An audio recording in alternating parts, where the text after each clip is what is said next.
aming pangdangal, unang ginang Luis Araneta Marcos. Ma'am, magandang umaga.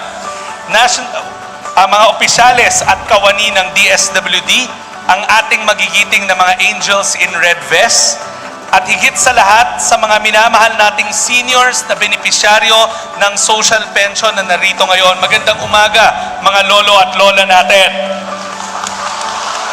Kasabay ng pagdiriwang ng ika-73rd anniversary ng DSWD, nais rin naming bigyan parangal ang mga tagumpay na nakamit ng ahensya sa pagsulong ng kalagayan at kapakanan ng ating mga senior citizen.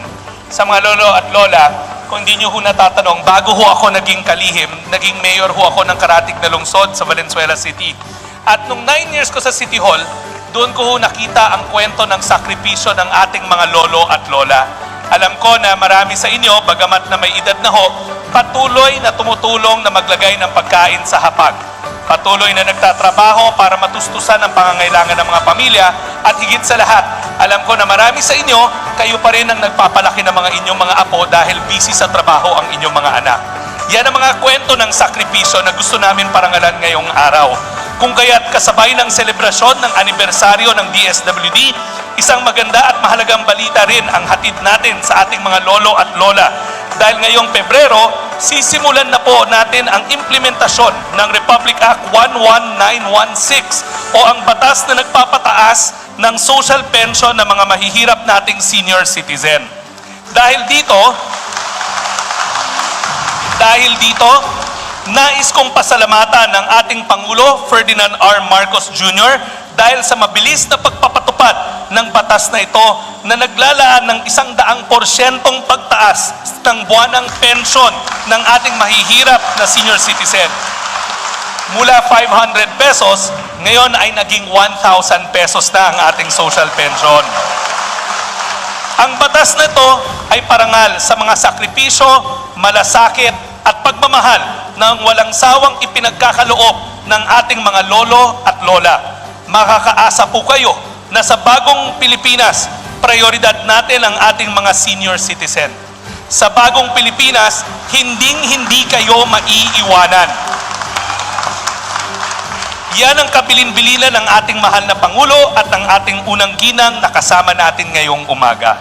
Ang buwan ng tulong na ito ay naglalayong magbigay ng dagdag na suporta sa ating mga kababayang mahirap na senior citizen, lalong-lalo na sa aspeto ng pagkain, medical at ibang pangunahing pangangailangan.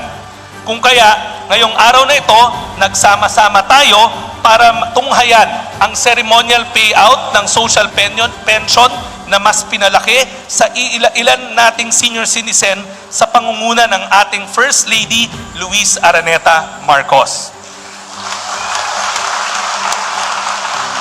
Mas pinahusay ng DSWD ang pakipag-ugnayan sa National Commission on Senior Citizen upang masiguradong tuloy-tuloy ang maayos na pagpapatupad ng mga programa para sa nakakatanda.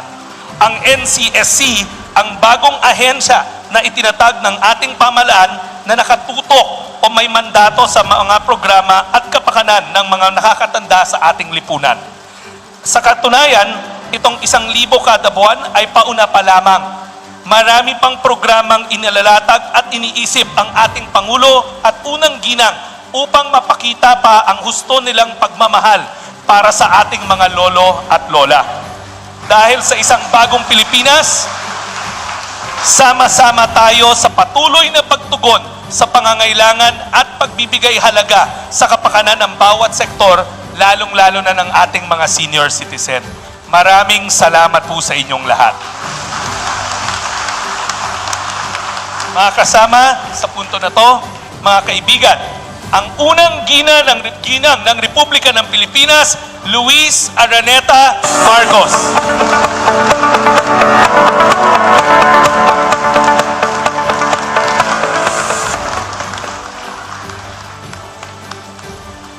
Magandang umaga po sa inyo lahat.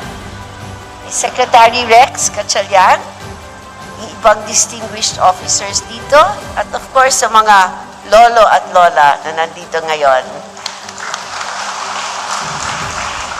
Nandito po ako para i-extend my warmest congratulations to each and every one of you as we are celebrating the 73rd anniversary of DSWD.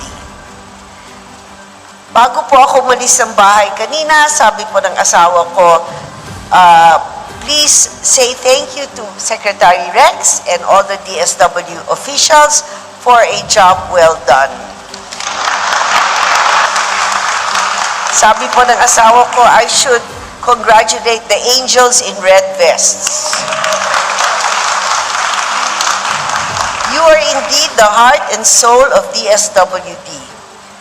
Your empathy in action and integrity in service are the guiding principles for the success of DSWD.